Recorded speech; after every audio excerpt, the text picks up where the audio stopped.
कखनो ढाल दी है टूटत ही जब प्राण गे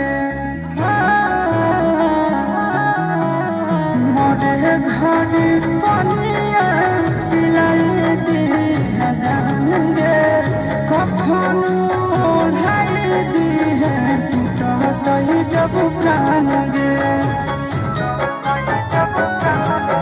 हग हमारा से तोरा जाती प्यार होता भेंट सब छात कर लगे